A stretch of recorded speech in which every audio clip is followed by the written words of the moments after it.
Did you think unschooling would be easy? I did. I've been unschooling for 30 years and eventually learned to trust the process, but unschooling my own kids was tough. I made mistakes, I felt lost at times, and I wish I'd figured out sooner how to do it calmly and easily. So to help you make unschooling your own kids 10 times easier, here are 15 of the most important lessons I've learned about unschooling that will let you be confident, calm, and help your kids thrive. Lesson 1. When I learned to juggle 5 balls, I kept dropping them all over the floor and thought I'd never get it. But I was desperate to be able to do it, and worrying that I kept dropping them didn't help.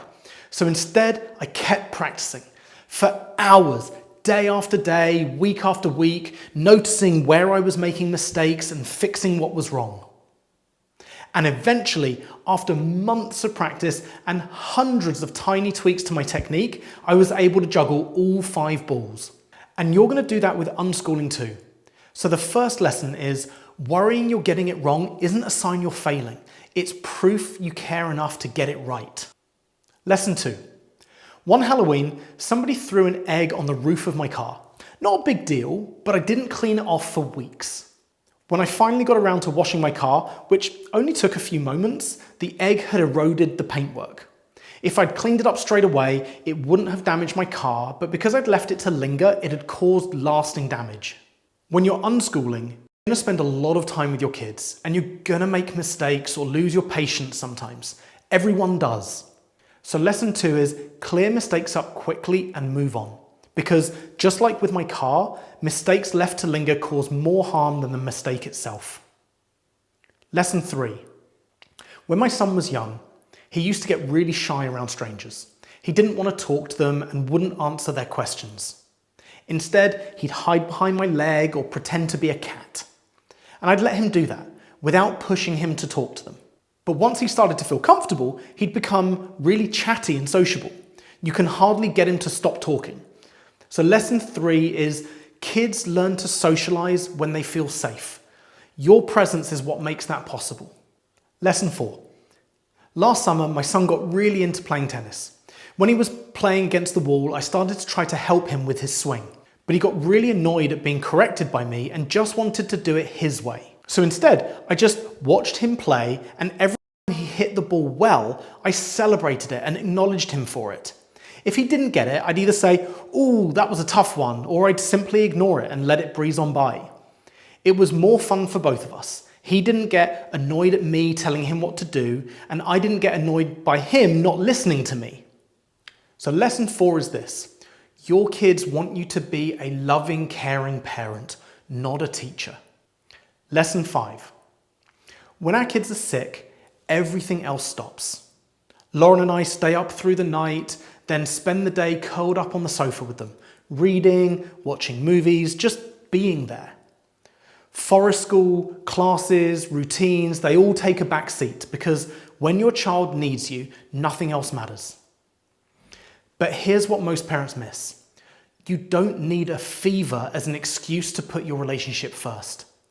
That same care, that same presence is what your kids need every single day, not just when they're unwell. So lesson 5 is relationships come first. Learning comes second, always. Lesson 6. I used to teach flying trapeze, and whenever I had a new student, they'd be standing high up on the platform and they wouldn't take off until I reassured them over and over again that I had hold of the safety ropes. Once they knew I had them, they were safe. They'd take off and they'd try their trick. Lesson 6 is this. Safety is the foundation of learning. Lesson 7. When my daughter was 2, she always skipped number 7 when she counted to 10. I'd remind her over and over, but it didn't make a difference. Over time, she figured it out for herself and started counting perfectly without any reminders from me. Teaching doesn't equal learning. Real learning happens when you discover something for yourself. Lesson 8. Years ago, I took my son out for a bike ride and we were really excited about it. I packed a picnic, took my bike apart to squeeze it into the car, and we drove to the bike path. Finally, we got there and set out. And after 100 yards, he didn't want to go any further, and I got annoyed. The next week, I thought we'd try again, but he didn't want to go for a bike ride together. He only wanted a ride on his own. The same thing happened the next week and the next month. He didn't want to go biking together for 4 years after I got annoyed with him. And all too often, the same thing happens with learning. Kids are eager and enthusiastic until something happens that stops them enjoying the process of learning. Lesson 8 is this: children come into the world eager to learn. Your job is not to kill that enthusiasm. Lesson 9. People often ask, when do your kids actually learn anything? They don't see learning happening if kids aren't studying workbooks or being taught lessons. But I watch my kids building forts. They're dragging cushions, they're stacking pillows, they're working out how to stop a blanket roof from falling down. I see them playing cafes, making menus and writing down our orders, taking payments and giving change. They're building, failing, collaborating, inventing rules and testing boundaries. It doesn't look like a lesson. To others, it just looks like they're having fun.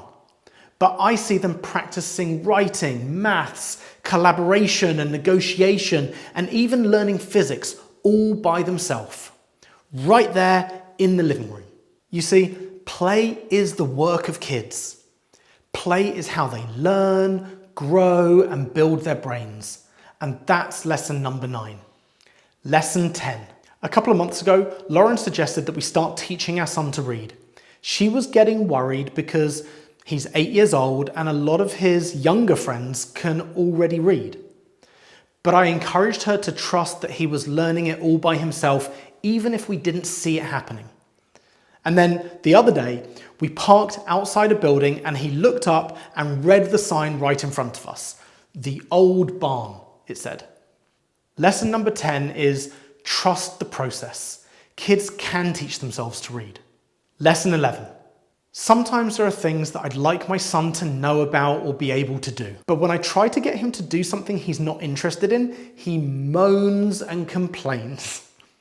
But when he asks questions or wants my help, he's like a sponge for information.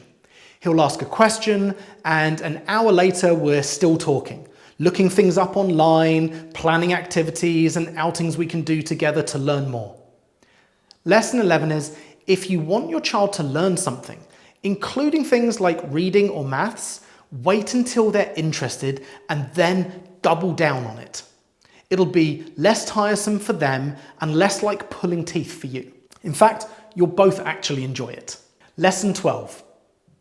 In 1995, I'd had enough of school, of being told what I should be interested in and when I should be interested in it, and being forced to study things that I couldn't care less about. When I left school and started being home educated that year, I spent months with no interest in learning anything. And I remember thinking, you can't make me.